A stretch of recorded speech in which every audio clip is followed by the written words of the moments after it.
김용현 피고인. 예, 앉아서 말씀하시면 됩니다. 우선 존경하는 재판장님, 저는 법률에 관해서는 기본 지식조차 없는 문외한입니다. 따라서 저의 경험과 기억을 바탕으로 해서 상식선에서 말씀드릴 수밖에 없음을 양해해 주시기 바랍니다. 존경하는 재판장님, 지금 특검에서는 합법적인 비상계엄을 내란으로 몰아가고 있습니다. 내란몰이의 핵심 키워드는 폭동과 국헌문란, 이 두 가지라고 생각합니다. 먼저 폭동에 대해서 간략하게 말씀드리겠습니다. 비상계엄이 진행되었던 2시간 반 동안 어느 한 지방에 평온을 해야 하는 그 어떤 폭동도 없었습니다. 폭력행위조차도 없었습니다.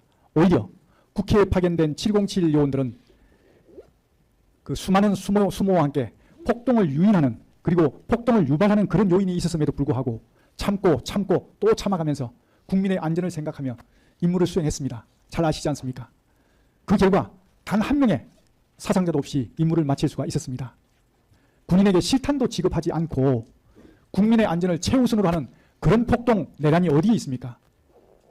의원들께서 본청 출입구를 들어오셔서 본청 회의실로 들어가시는 그 과정에서 저지당하거나 통제당하신, 그래서 출입을 못하신 의원님이 계셨습니까? 한 분도 안 계셨습니다.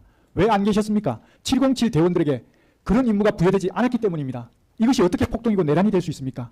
특히 국회에서 비상계엄 해제 요구 의결이 있자마자 바로 임무를 중지시키고 병력을 철수시켰습니다. 그 시간의 간격은 5분 정도로 저는 기억합니다. 이렇게 국회의 의결을 존중해서 신속하게 조치한 것이 어떻게 내란이고 어떻게 그게 폭동이 될 수가 있습니까? 혹여라도 내란이나 폭동과 관련해서 유발시키라는 그러한 지시를 받은 현역 군인 또는 경찰이 있었습니까? 없었지 않습니까? 그럼에도 불구하고 특검에서는 계속 폭동이라는 용어에 대한 의미조차 자의적으로 해석하면서 또 실체도 없는 카드라는 것을 가지고 폭동을 계속 주창하고 있습니다. 이것은 합법적인 비상계엄을 내란으로 몰아가기 위한 선동행위라고 저는 생각합니다. 두 번째, 국헌문란에 대해서 간략히 말씀드리겠습니다. 국헌문란은 거대 야당의 폐악질이 곧 저는 국헌문란이다 이렇게 생각합니다. 먼저 22번의 정부 주요 인사에 대한 탄핵 발의가 있었지 않습니까? 이 탄핵 발의, 그것도 탄핵 요건에도 맞지 않는 불법적인 탄핵을 통해서 국정을 마비시키려고 했습니다. 이게 국헌문란 아닙니까? 특정인의 재판, 수사와 관련해서 다수의 판검사를 탄핵하고 그리고 탄핵 급박해서 사법부의 기능을 훼손시키지 않았습니까? 이것이 국헌문란 아닙니까? 그리고 아이돌봄 예산, 청년 일자리 예산, 심지어는 우리 군의 초급 간부 수당 및 봉급 인상 예산까지 무려 4조 원이 넘는 그런 초유의 예산 삭감을 통해서 국민의 삶을 약탈하고 또 정부의 기능을 마비시키려고 했습니다. 이게 국헌문란 아닙니까?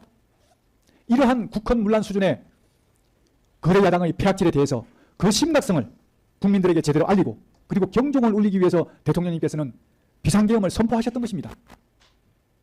특히 비상계엄을 준비하는 과정에서 대통령님께서는 그 어떠한 사심도 없이 오직 국가의 미래와 국민의 안전 그리고 민생만을 생각하셨습니다.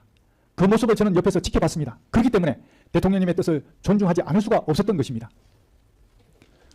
존경하는 재판장님, 비상계엄에 참여했던 현역 군인들은 국군 통수권자이신 대통령님께서 비상계엄을 선포하심에 따라 국방부 장관의 명령에 의거해서 주어진 임무를 수행했을 뿐입니다.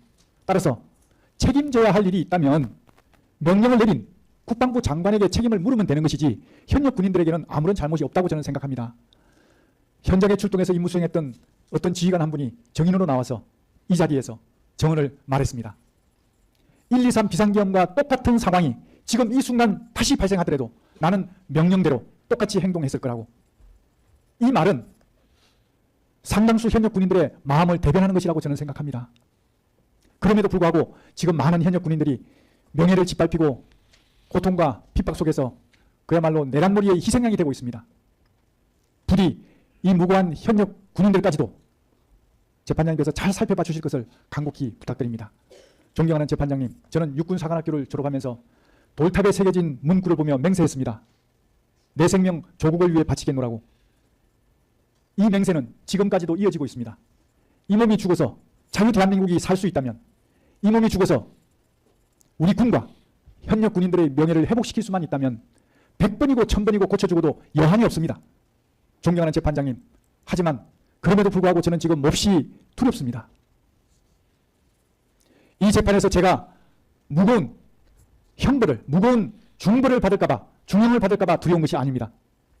이 재판 결과가 사랑하는 나의 조국 대한민국이 중국, 북한 공산사회주의 체제로 전락해서 속국으로 전락하는 그 마중물이 될까봐, 그 입구가 될까봐 두렵습니다.